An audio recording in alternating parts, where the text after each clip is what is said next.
பக்தி கவசம் சேனல் நேர்களுக்கு என் அன்பான வணக்கம். நான் உங்கள் ஏஎல்பி மற்றும் பாரம்பரிய ஜோதிடர் மோனிகா ராஜ்கமல். இந்த வீடியோ பதிவில் நம்ம ஏற்கனவே புத்தாண்டு 2025ஆம் ஆண்டுக்கான ராசி பலன் ஒவ்வொரு வீடியோ பதிவுலையுமே சொல்லிட்டு இருக்கோம். அதன் வடிவில் இன்னைக்கு நிறைவான ராசியான மீன ராசிக்காரர்களுக்கு எப்படிப்பட்ட பலன்கள் கொடுக்க போகுது அப்படிங்கிறத இப்போது பார்க்கலாம். இந்த மீன ராசிக்காரங்களுக்கு மார்ச் 29ஆம் தேதி அன்று சனி பகவான் அவங்களுடைய ஜென்ம ராசியில அமர இருக்கிறார். இதன் வழியாக உங்களுக்கு நிச்சயமாக ஹெல்த் ரிலேட்டட் இஷ்யூஸ் வர வாய்ப்புகள் இருக்கு. அடிக்கடி ஒரு மெடிக்கல் விரயங்கள், மருந்து மாத்திரை உட்கொள்றது, இந்த மாதிரி பிரச்சனைகள் அப்படிங்கிறது ஏற்படும். குழந்தை வடிவில் இருக்கக்கூடியவர்களுக்கு அப்படின்னு பார்த்தா கட்டாயம் விளையாட்டில் அவங்க குழந்தைங்க விளையாடும் பொழுது நீங்கள் ஜாக்கிரதையாக பார்த்து கொள்ள வேண்டியது அவசியம். எதனாலனா கை, கால், எலும்பு, மசில் சம்மந்தப்பட்ட இடங்களில் அடிபடுறதுக்கு அதிக வாய்ப்புகள் இருக்குது. அடுத்தபடியாக குழந்தையின்மை பிரச்சனை இருக்கிறவங்களுக்கு மெடிக்கல் விரயம் ஏற்பட்டு தான் குழந்தை பாக்கியம் அப்படிங்கிறது கிடைக்கும். அடுத்தது உடல் ஆரோக்கியத்தில் கவனம் தேவை. வீட்டில் வயசான ஒரு பாட்டி தாத்தா இருக்காங்கன்னா அவங்களுடைய ஆரோக்கியத்தில் கூடுதல் கவனம் செலுத்தி கொள்ள வேண்டியது மிகவும் அவசியம்.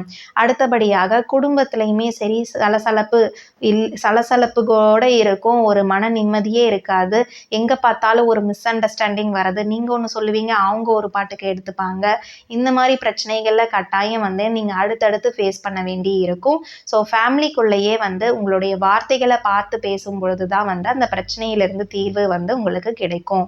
அடுத்தபடியாக பார்த்தோம்னா திருமண வயதில் இருக்கக்கூடிய நபர்களுக்கு வரன் அப்படிங்கிறது அமைவதிலேயே சின்ன சின்ன தாமதங்கள் அப்படிங்கிறது ஏற்படும். கட்டாயம் 2025ஆம் ஆண்டு ஜூலை மாதத்துக்கு மேலே இந்த தாமதங்கள் நீங்கி நல்லதொரு வரன் அப்படிங்கிறது உங்களுக்கு அமைச்சு கொடுக்கும்.